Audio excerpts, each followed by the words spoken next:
But you know what? When Thank you you, know, Thank you for that. I got to change. She can To me, kind of feeling of it's so desecrated. That's the feeling of it. There's nothing really, I would say, attractive. Like I wouldn't recommend them to go up there.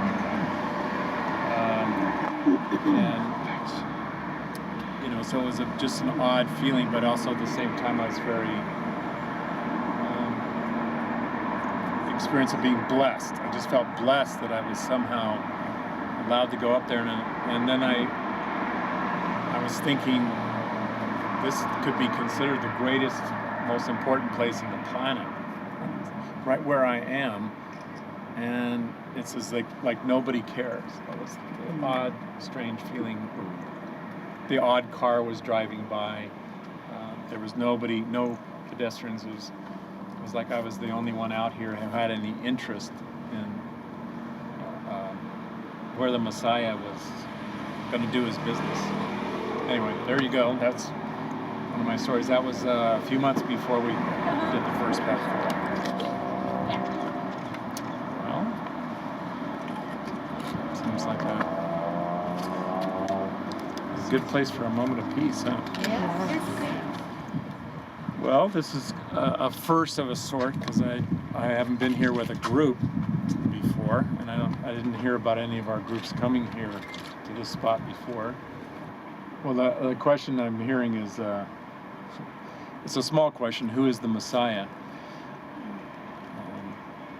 But we would know it as that answer to the prayer, with the understanding that there was a fall from our place of grace, that this world and the worlds like this one are places where we would come as now the vocabulary gets difficult, but it's the exteriorization or the reflection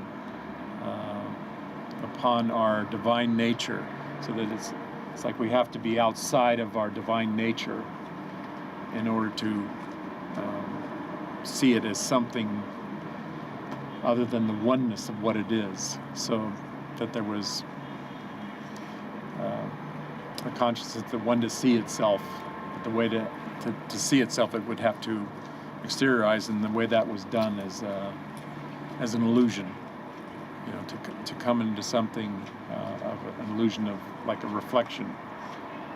And in the Genesis, it talks about that man is made in God's image, and to me, those are words that speak to that we're in the image, we're not in the source. So what's in this world is in the image, the reflection, not in the source.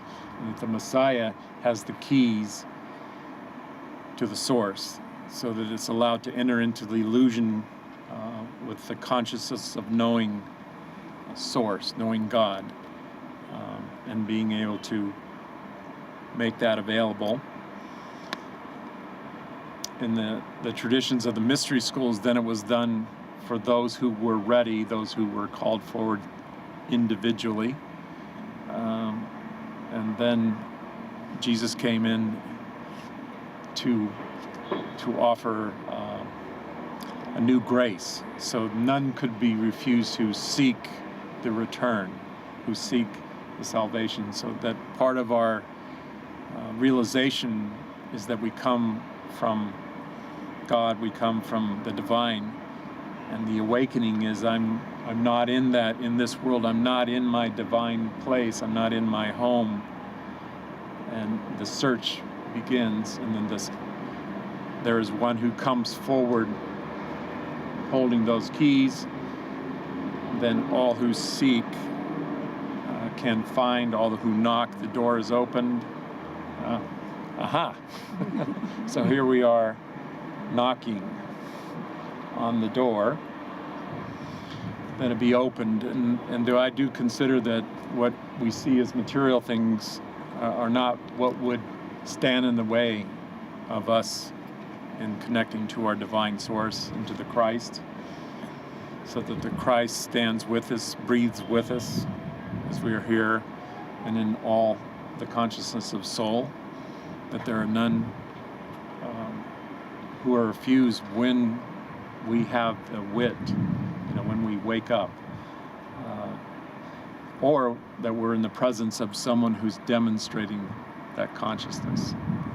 So then we are those who have been anointed through the initiation, through the ordination, through our own awakening, to be demonstrations that it's here. The kingdom is here, so it's at hand, it's in reach. So if someone can say that, then in some way, I'm with you, brother. I'm here. You're saved. You don't need to keep searching. It's in your heart. Just find the love in your heart, and if there's something that suppresses or oppresses your heart from wherever that's come or whatever that is, that we have the willingness to release that blessing is here, that let's consider that we stand with the Messiah in this place right now. So the Messiah is coming and going. We love Jerusalem. We pray for the peace of Jerusalem. We are joined here spiritually with all those who have prepared the way and laid the foundation stones. There are many who did what was necessary so that we could come, to a time when,